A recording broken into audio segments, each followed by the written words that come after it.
yours, waiting on the sexy flow. Come get it all, are you gonna make me yours? Waiting on the sexy flow.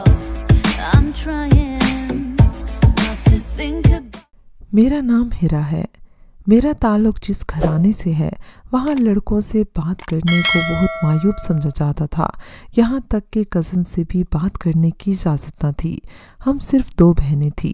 बेटे के ना होने का गम अब्बू को बहुत था। वो सोचते थे अगर बेटा होता तो बुढ़ापे में इनका कुछ बोझ तो हल्का हो जाता, मगर इस बात से भी इनकार नहीं कि वो बेटियों पर भी जान छिड़कते थे।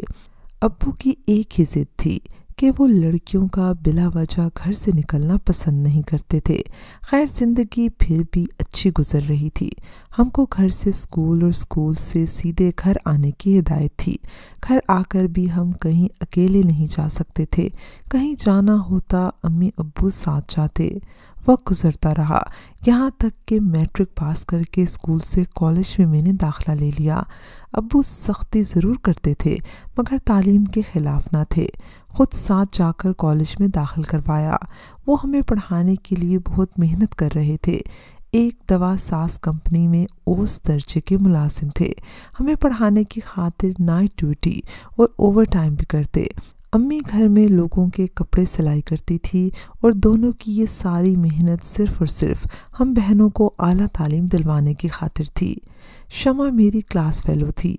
वो मेरी बेहतरीन दोस्त भी थी। हम एक दूसरे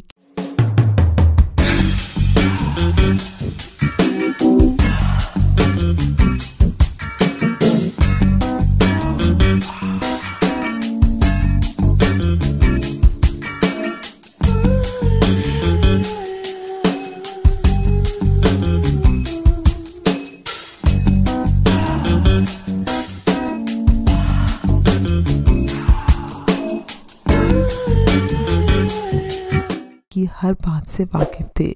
इसकी हर बात मुझे मालूम होती और मेरा राज इसे मालूम होता। शमा मेरे मिजाज से बखूबी वाकिफ़ थी कि मुझे लड़कों से बिला वजह बात करना किस कदर नापसंद था। वजह साफ ज़ाहिर थी कि वालिदैन ने हिदायत कर दी थी गैर लड़कों से बात नहीं करनी। जब वालिदैन इतनी मुशक्क़त झेल कर हमें पढ़ा रहे थे और हम पर भरोसा किया तो कैसे ना इनकी हम बात मानते।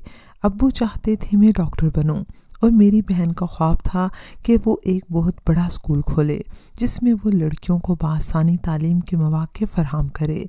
मेरी फुप्पो का बेटा इंजीनियर बन रहा था। भाई बहन में तय था कि मेरी शादी फुप्पी ज़ात असद से होगी। हालांकि हम कज़न ने कभी आपस में बात तक न की थी। मैं अपनी पढ़ाई में मसरूफ़ रहती थी लेकिन शम्मा के मजाक करने की आदत बहुत थी।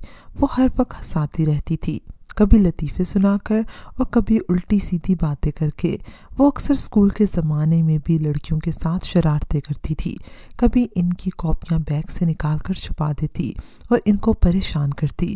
किसी लड़की से कहती प्रिंसिपल बहुत गुस्से में है और तुमको बुला रही है।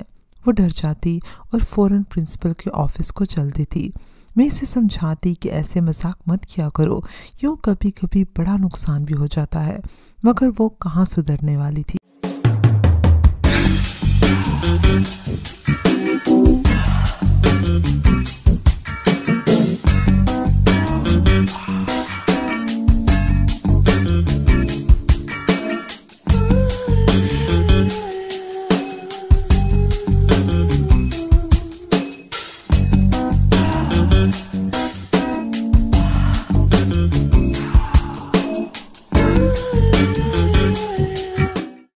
खैर इस तरह हंसी मजाक में दिन गुजर रहे थे।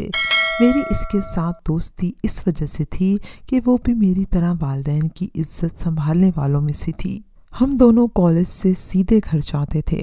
मेरे ख्याल में अपनी क्लास में हम दोनों ही थी जिनका कोई बॉयफ्रेंड नहीं था। एक दिन कॉलेज से घर आई, काफ़ी पढ़ना था, तभी फ़ौरन पढ़ने में बैठ गई। अभी मैंने किताब खोली थी कि इसमें एक पर्चा मुझे नज़र आया जिस पे लिखा था, मैं आपको बहुत पसंद करता हूँ, आपसे बात करना चाहता हूँ, मेरा नंबर ये है। बस इतना ही लिखा था और आखिर में एक नंबर भी था। मेरी तो कुछ समझ में नहीं आ रहा था कि ये सब क्या है, किसने मेरी किताब में ये ख़त रख दिया और कब। सोचा दूसरे दिन जब कॉलेज जाऊंगी तो शमा से पूछूंगी। इसी की मजाक करने की आदत है। अगले रोज कॉलेज गई तो शमा नहीं आई थी। मुझे बहुत गुस्सा आया कि आज ही इसने छुट्टी कर ली, ज़रूर इसी की हरकत है। मुझे परेशान करना चाहती थी, हालांकि जानती है कि मुझे ऐसा मजाक बिल्कुल पसंद नहीं। आज मेरे बराबर दूसरी लड़की बैठी थी जिसका नाम नाहीद था। मेरी इसके साथ चूंकि इतनी ज़्यादा बातचीत ना थी, इसलिए दिन बोर गुजरा। घर आई तो फिर वही ख़त, वही तहरीर, एक ही बात लिखी थी। मैं हैरान थी कि दोबारा ये ख़त मेरी किताब में किसने रखा, जबकि